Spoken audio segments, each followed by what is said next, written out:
Rights of surety या guarantor, guarantor के क्या क्या राइट्स होते हैं? तो सर तीन जनों के विरुद्ध राइट्स होते हैं। पहला राइट होता है right of surety against principal debtor.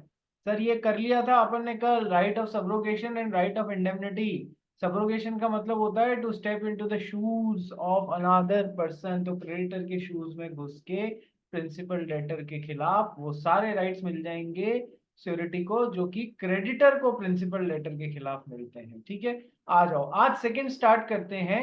Rights of surety against the creditor. Sir principal debtor, creditor, surety या गारंटर। सर श्योरिटी या गारंटर के क्रेडिटर के अगेंस्ट क्या क्या राइट्स हैं? कि सर दो राइट्स हैं। क्या क्या? कि सर सबसे पहले तो right to security and right, तीन राइट्स हैं, right to security, right to set off and right to share reduction. आइए देखते हैं क्या क्या राइट्स हैं। Right of security against the creditor, सबसे पहला है राइट टू क्रेडिटर्स सिक्योरिटी। देखो ये बात सब्रोगेशन में भी कवर हो गई है, पर यहां भी अलग से पॉइंट है। क्या? कि प्रिंसिपल डेटर ने यदि क्रेडिटर को towards performance of promise done by principal debtor या टुवर्ड्स द डेट उधार मिल रहा है उसके अगेंस्ट, दोनों में से कोई भी चीज के अगेंस्ट यदि प्रिंसिपल डेटर ने क्रेडिटर के पास में कोई सिक्योरिटी रखाई है, तो सर अब जब ये गारंटर अपने गारंटीड अमाउंट पे कर देगा, तो फिर तो फिर he will step into the shoes of the creditor. और फिर अब सिक्योरिटी जो क्रेडिटर ने प्रिंसिपल डेटर के खिलाफ मिली है, सर उस पे भी किसका राइट हो जाएगा? सर गारंटर या श्योरिटी का राइट हो जाएगा। ठीक है, आइए इसको डिटेल में पढ़ते हैं। राइट टू क्रेडिटर्स सिक्योरिटी पढ़ना भाई, कौन पढ़ेगा? आरुष मुंद्रा। और जिन्होंने वीडियो हाँ ऑन सर। किए हैं वो कर लीजिए, खुशबू, खुशी, सम्यक, जश शाह, तनय राठी। जिन्होंने वीडियो ऑन नहीं किए हैं वो कर लीजिए, हार्दिक शर्मा वीडियो ऑन कर लीजिए। चलिए पढ़ भाई Mundra. Right to creditor's security. Short is entitled to every security which creditor has against the PD at the time when the contract of guarantee is made. Whether hmm, the shorty knows of such security or not is immaterial, and he is entitled to it. If the creditor loses without shorty's consent parts, without shorty's consent parts with such security, the shorty is discharged to the extent of the value of the security. बहुत अच्छी तीनों points बहुत के बहुत अच्छे हैं। क्या? कि सर श्योरिटी के पास में चाहे, देखो वर्ड क्या यूज लिया है, चाहे श्योरिटी या गारंटर को पता है चाहे नहीं पता है, यदि प्रिंसिपल डेटर से क्रेडिटर ने किसी भी तरीके की सिक्योरिटी ले रखी है, तो सर उस सारी सिक्योरिटी पे श्योरिटी या गारंटर का अधिकार हो जाएगा, यदि इसको कॉन्ट्रैक्ट ऑफ गारंटी में परफॉर्म करना पड़ गया तो।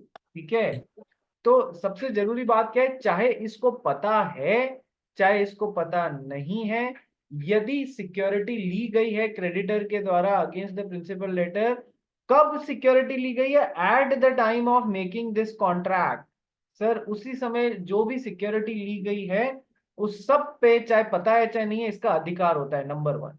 सर यदि क्रेडिटर ने ओवर द टाइम मान लो तीन चार चीजें सिक्योरिटी जैसे ली हुई थी, उसमें से एक बेच दी या एक वापस दे दी, दूसरी भी वापस दे दी, तो सर चाहे इसको पता था या नहीं था उस सिक्योरिटी के बारे में, इतने रुपए से इसका गारंटी कम हो जाएगा। इतना रुपए से उसको गारंटीड अमाउंट यदि देने की जरूरत पड़ी तो इनकी जो भी वैल्यू है ना, वो गारंटी जितना भी रुपए देना है उसमें से माइनस कर दी जाएगी। फॉर एग्जाम्पल मान लो प्रिंसिपल लेटर को क्रेडिटर को 10 लाख रुपए चुकाने थे और तीन सिक्योरिटीज रखवाई, तीनों 2-2 लाख रुपए की थी, और एक गारंटर लाया 10 लाख रुपए के लिए। ठीक है सर, गारंटर ने गारंटी दे दी 10 लाख रुपए की। सर क्रेडिटर ने क्या किया? सर ये दो सिक्योरिटीज या तो इसकी बेवकूफी से खराब हो गई या फिर इसने वापस कर दी ये प्रिंसिपल लेटर को, चाहे गारंटर को पता था या नहीं था इनके बारे में। सर गारंटर की गारंटी 4 लाख रुपए से कम हो जाएगी। बात समझ में आ गई? यस सर, गारंटी कम हो जाएगी इफ द क्रेडिटर लूज। देखो Surety is entitled to every security which the creditor has against principal and debtor at the time when the contract of guarantee is made. Number one. Number two, whether the surety knows of such security or not is immaterial and he is entitled to it. And number three, if the creditor loses such security, loses or without surety's consent parts with such security, sir surety की consent के बिना वो security को वापस दे देता है, ठीक है, पार्ट्स विद बेच देता है, दे देता है whatever, पर अब उसके पास में नहीं है कि गारंटर को मिल सके, the surety is discharge to the extent of value of the security. देखो इसका मतलब समझना, the surety is discharge to the extent of value of the security का मतलब है, सर मान लो ये 10 लाख रुपए के लोन के लिए 4 लाख रुपए तो इसने दे दिए भाई, और अब 6 लाख रुपए ये दे नहीं पा रहा है, तो सर गारंटर ने तो पूरे 10 लाख की गारंटी दी थी, यस सर, तो 6 लाख रुपए अब इसको भरने पड़ रहे हैं। पता पड़ा कि पीछे 2-2 लाख रुपए की दो सिक्योरिटी इसने खराब कर दी क्रेडिटर ने, तो सर 6 - 4, अब इतने रुपए से ये रिलीव हो जाएगा और 2 लाख रुपए ही अब और पे करने पड़ेंगे। मतलब समझ में आया इस लाइन का? Yes sir. आरुष मुंद्रा बोलो क्या डाउट हुआ? मुंद्रा जी आवाज नहीं आ रही है, हाँ, जोर से बोलो। मैं बोल रहा हूँ वो जो प्रिंसिपल डेटर था उसके लिए भी तो उसका लायबिलिटी कम हो जाएगा ना, अगर खत्म खराब हो गया उसका सिक्योरिटी तो। हाँ तो प्रिंसिपल डेटर अब बचा हुआ चुका ही नहीं पा रहा है, तो क्रेडिटर ने बोला मैं कोई ये सामान वामान बेचने की बजाय मैं तो सीधा गारंटर को बुलाता हूँ। गारंटर ने कहा भाई तूने सिक्योरिटी खराब कर दी है इतने रुपए की, तो मेरे को जो रुपया देना था उसमें से ये मेरी रेमेडीज थी जिनसे मैं मेरा पैसा वापस अच्छा लेता हूँ, हाँ। ठीक है, तो मेरी 4 लाख रुपए की रेमेडी, 6 में से 4 लाख रुपए की मेरी देनदारी कम हो गई, मैं केवल 2 लाख रुपए के लिए आई एम रिस्पॉन्सिबल, यस और नो? यस। यस, हाँ समझा। ठीक है। और किसी को समझ नहीं आया तो अभी बोल दो, जिया, श्रेया कर्नावट, जिया जैन, जिया वोरा, सृष्टि, आ गया समझ में? Yes sir. आइए नेक्स्ट। क्लास में जब आज मैंने तुम लोग के क्लास का एक वीडियो देखा जिसमें कोई तो हवा में लिख रहा है, कोई पता नहीं कुर्सी पे बैठ के हंस रहा है, पता नहीं कैसे कैसे तुम लोग वीडियोस बनाते हो, आई डोंट नो। आ जाओ आगे बढ़ते हैं। तो सर ये तो हो गया right to creditors security. Second है राइट टू सेट ऑफ। पढ़ भाई मुंदड़ा। हाँ, एक से लोड नहीं है।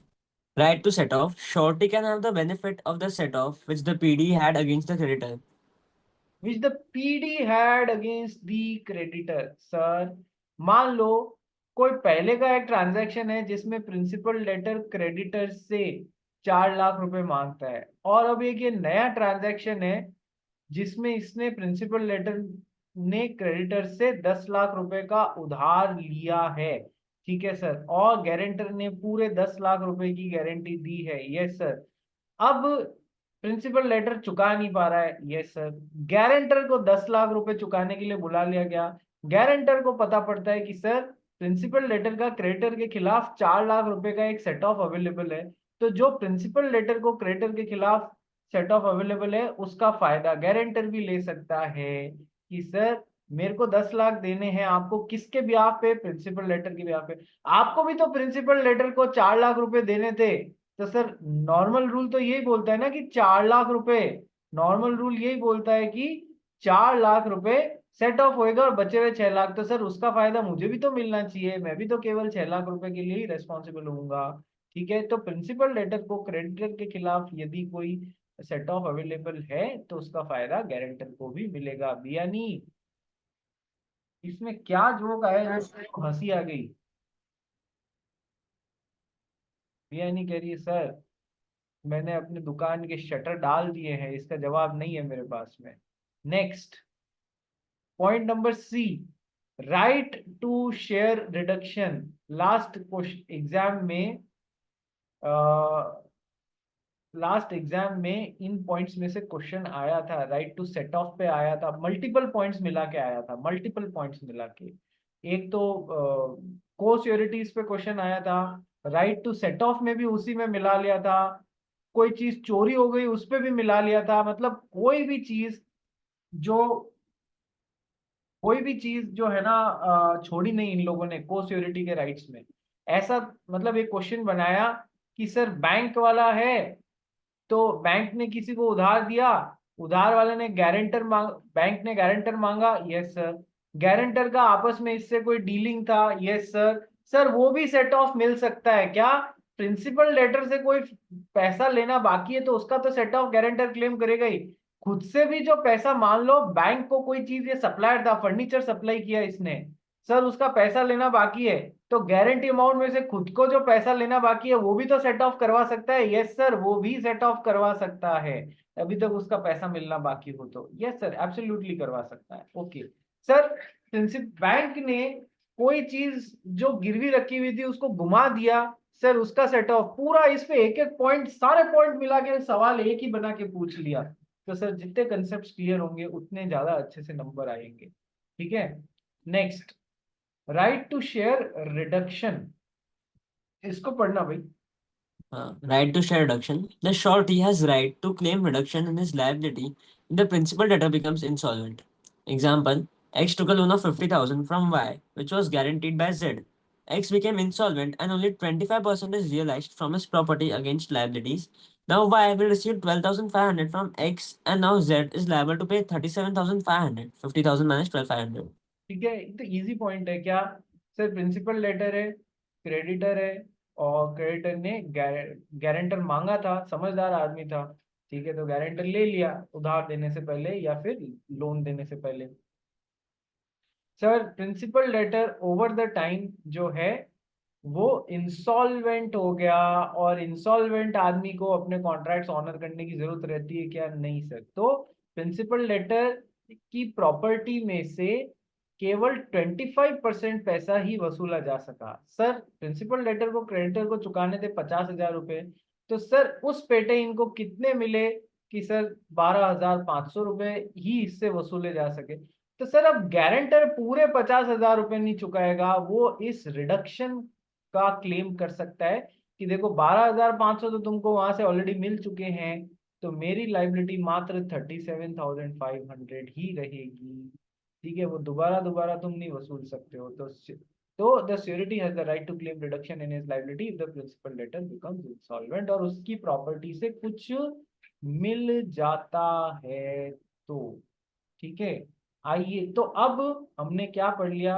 Right of surety against principal debtor against creditor. ठीक है, ध्यान रखना एग्जाम में आने वाली बातें हैं ये।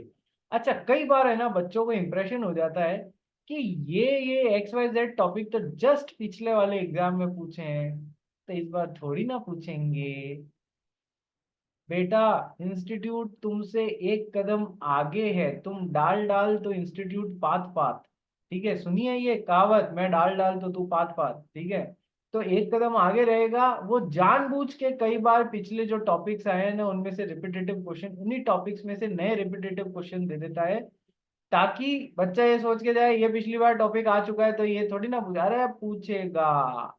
ठीक है, ये इंस्टीट्यूट की आदत है, खून में है। ठीक है, और कई बार तो तीसरी बार भी कंटिन्यूअसली सेम टॉपिक पूछ लेता है कि बच्चे ने 2 बार आ गया तो अब तो क्या ही सोचेगा, ले इस बार भी हमने पूछ लिया।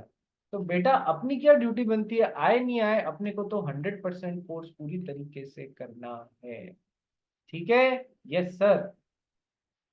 अब आते हैं अपन rights of sureties against the co-sureties, rights of sureties against the co-sureties. तो ये तुम्हारा मॉड्यूल में भी है सब। को श्योरिटी का मतलब क्या होता है? Co-surety is liable to contribute equally, liability of co-surety is bound in different sums, ये दो और है।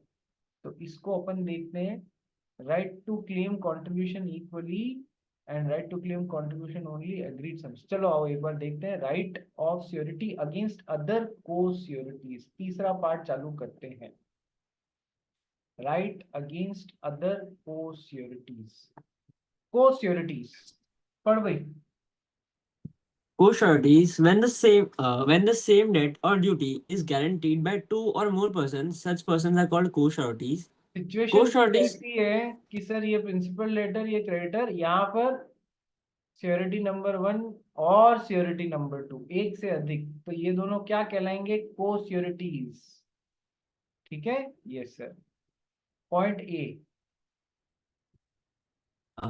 Co-surety is liable to contribute equally, as per section 146. Unless otherwise agreed, each surety is liable to contribute equally for discharge of the whole debt or part of the debt remains unpaid by debtor. Example: A, B, and C are sureties for D. D defaults for 3 lakhs. A, B, and C will each bear rupees 1 lakh. ठीक है Example. Sir. हाँ. अब रुक जाओ sir, जब तक contract में otherwise नहीं लिखा हुआ है तो दोनों के दोनों इक्वली उस जो भी गारंटी का अमाउंट है उसको देना पड़ गया, उसको शेयर करेंगे। कि सर 3 लाख रुपया देना था, यस सर, 3 सिक्योरिटीज थे, कॉन्ट्रैक्ट साइलेंट है, तो सर तीनों को बरोबर बरोबर देना पड़ेगा क्योंकि कॉन्ट्रैक्ट में तो साइलेंस है। ठीक है।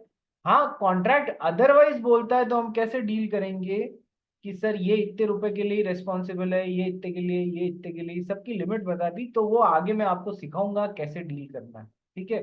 सो पहला और बेसिक रूल क्या है, that co-sureties are liable to contribute equally unless otherwise agreed। Otherwise agreed हो गया है तो फिर वैसा, नहीं तो equal contribution. Example, sureties for D are A for 25%, B for 25%, C for 50%। D defaults for ₹1 lakh.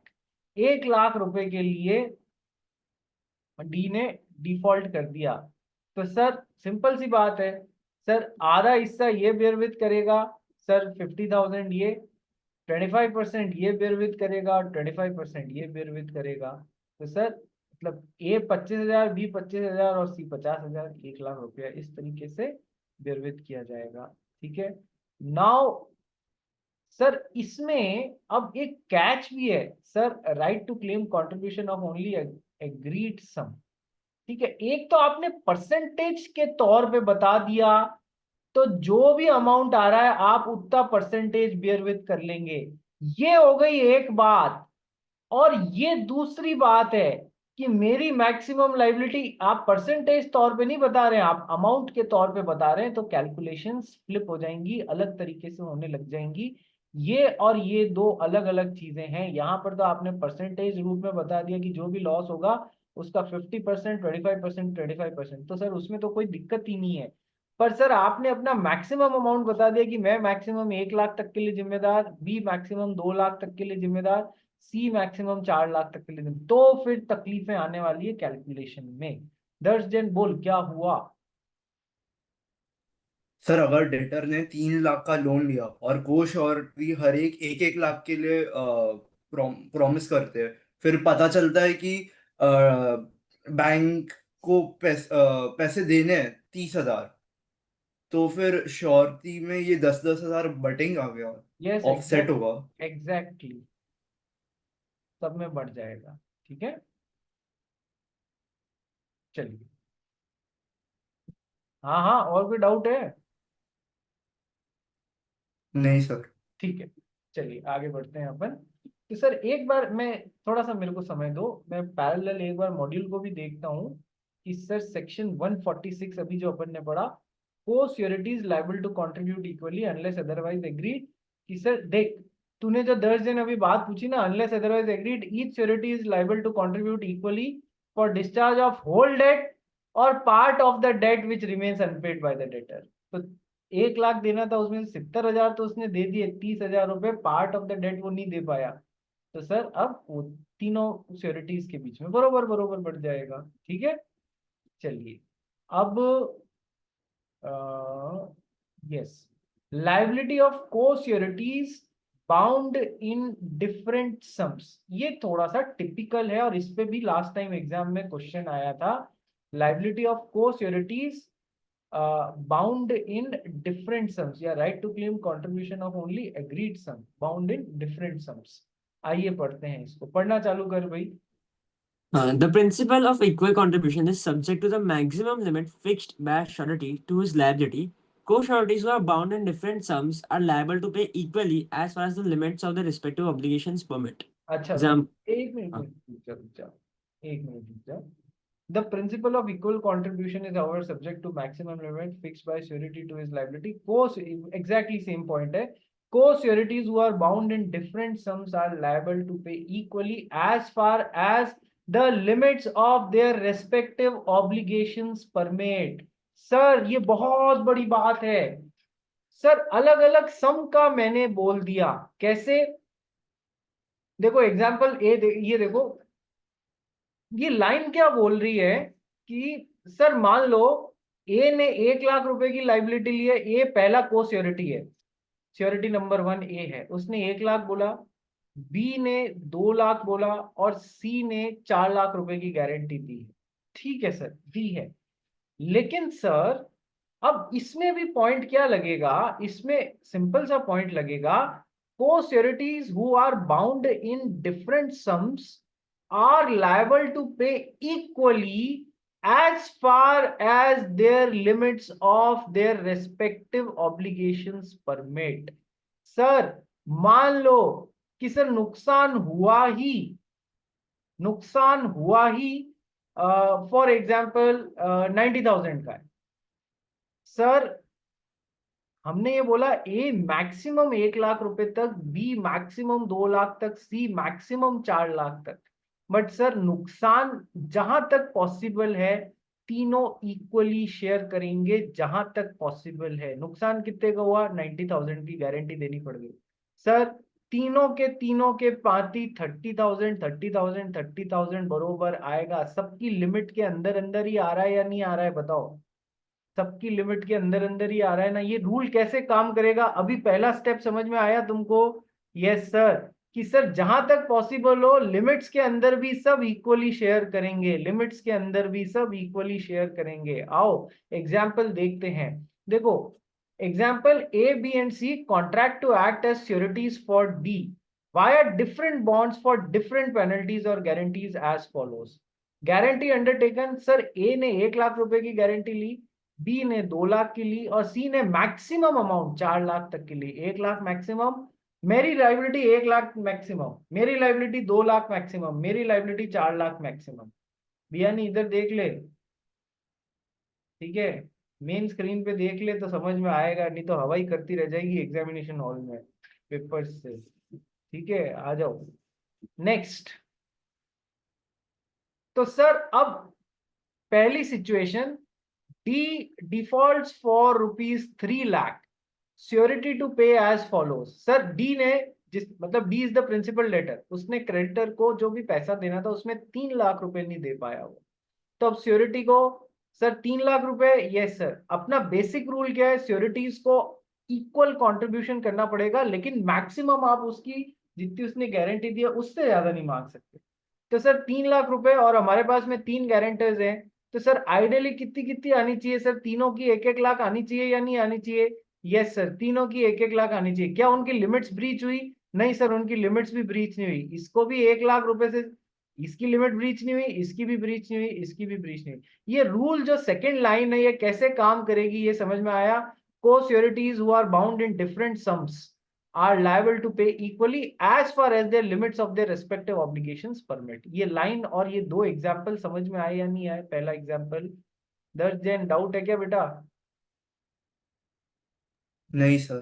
ठीक है, और किसी को? हर्ष, जिया वोरा, तने राठी, किसी को कोई डाउट तो नहीं? समझ में आ गया ना? हाँ सर, इंडिविजुअली तो इक्वली मतलब इक्वल कंट्रीब्यूशन रूल लगेगा, लेकिन ऑनरिंग देयर इंडिविजुअल लिमिट्स लगेगा। ठीक है, ये अपने को जब अपन सिचुएशन 2 और सिचुएशन 3 पढ़ेंगे ना तब ये रूल और क्लियर हो जाएगा। देखो इधर भी तुम्हारा मॉड्यूल में पहला एग्जाम्पल देखते हैं, सेम ही होना चाहिए।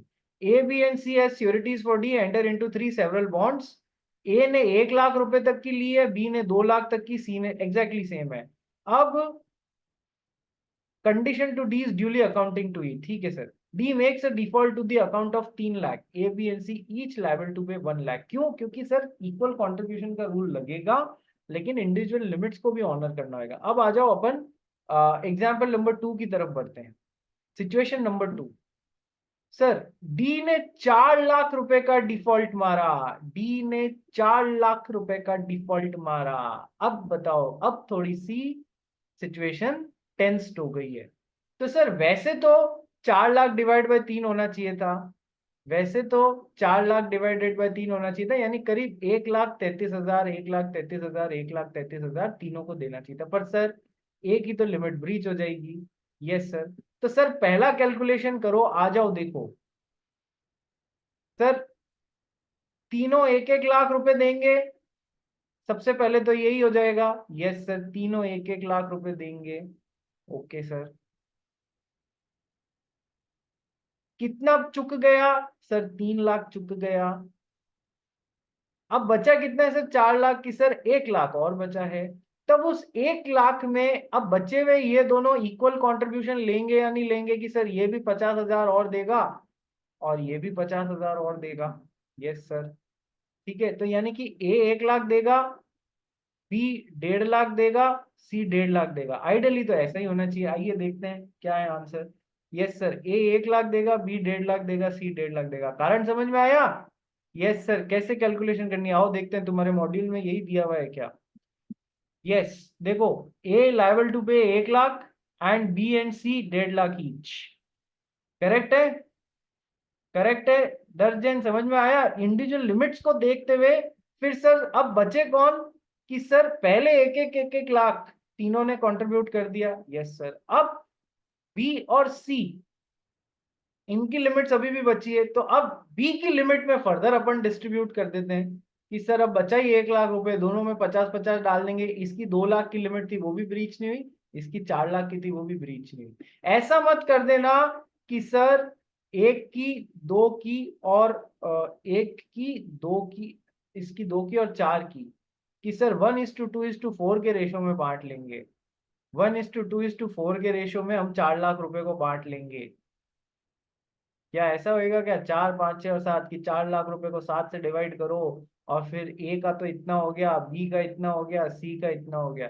सर एग्जाम में ड्राफ्ट आंसर जो इस बार के एग्जाम में क्वेश्चन आया है, इस बार के एग्जाम में ये वाला क्वेश्चन, ऐसा क्वेश्चन आया है और उसमें जो आंसर दिया हुआ है उसमें ड्राफ्ट आंसर में इंस्टीट्यूट ने खुद ने जो दिया हुआ है, मेरे को उसमें ब्लंडर लग रहा है। मैं अभी से बता रहा हूँ आपको, इसलिए उसको पढ़ के कंफ्यूज मत होना। मैं भी उसको एक बार वापस पढ़ूंगा और आप कुछ गड़बड़ होगी तो अपन रेक्टिफाई कर लेंगे। बाकी तरीका जो मैंने आपको अभी बताया ना, जो मॉड्यूल में दिया हुआ है, वो इस तरीके से 1 लाख, 1.5 लाख, 1.5 लाख होगा। देखो बता भी दिया कैसे हुआ, उसका लॉजिक भी समझाया मैंने। अब चलते हैं एग्जाम्पल नंबर सी की तरफ। देखो situation number 3, D default for rupees 8 lakh.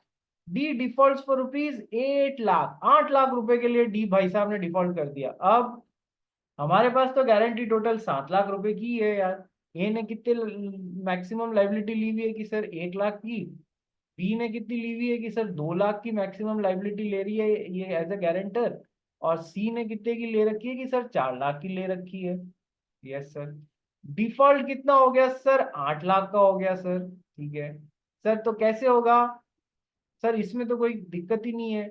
ये 1 लाख चुकाएगा, ये 2 लाख चुकाएगा और ये 4 चुकाएगा। 4, 5, 6 और 7। ठीक है, इसको वैसे भी करना चाहो तो ऐसे ले लो कि सर सबसे पहले तो 1-1 लाख तीनों ने चुकाए। यस सर, 3 लाख चुक गए। बचा कितना कि सर 8 में से 3 गया, टोटल 5 लाख रुपए बचा हुआ है। अब इसका कितना अमाउंट बचा हुआ है कि सर 1 लाख, तो सर दोनों में 1-1 लाख रुपए और जोड़ दो।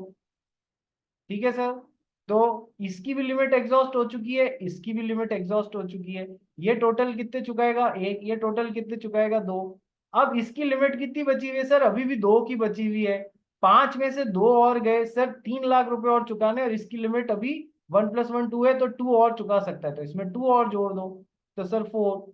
मैंने इनिशियली बोला था हमारे पास तो लिमिट ही 4, 5, 6 और एक 7 की है, तो इतनी आ जाएगी ये। तो पर आई कैसे कि सर इस तरीके से आई, 1+2+4। ठीक है सर। एक 1 लाख रुपए चुकाएगा, बी 2 लाख और सी 4 लाख। देखो 1 लाख, 2 लाख, 4 लाख। ठीक है।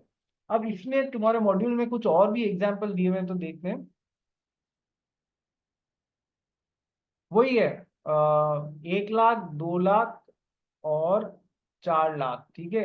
A B and C as securities for D enter into 3 several bonds each in a different penalty. A penalty 1 lakh, B 2 lakh, C 4 lakh. Conditioned for D duly accounting to E, D makes default for 7 lakh. 7 lakh में भी फिर 1, 2 और 4 ही आएगा, उसमें कोई दिक्कत नहीं है। सबको अपना अपना पेनल्टी अमाउंट पूरा देना पड़ेगा। ठीक है सर, नो प्रॉब्लम। ठीक है, चलिए ये भी करा दिया। अब अपने ये थोड़ा सा और क्या है, डिस्चार्ज ऑफ श्योरिटी। कि सर श्योरिटी जो है, गारंटर जो है, वो कैसे कैसे उसकी लाइबिलिटी खत्म होती है। Discharge of surety, what are the various modes जिससे कि गारंटर की लाइबिलिटी डिस्चार्ज हो जाती है, खत्म हो जाती है। कि सर 3 तरीके से होती है, by revocation, by conduct of the creditor and on invalidation of the contract of guarantee. ठीक है, ये टॉपिक और करते ही और कॉन्ट्रैक्ट ऑफ इंडेमनिटी और कॉन्ट्रैक्ट ऑफ गारंटी खत्म करते ही अपना इंडेमनिटी के बाद में गारंटी भी खत्म हो जाएगा। Yes sir. तो एक काम करें, सेम लिंक पे वापस रिज्वाइन करें।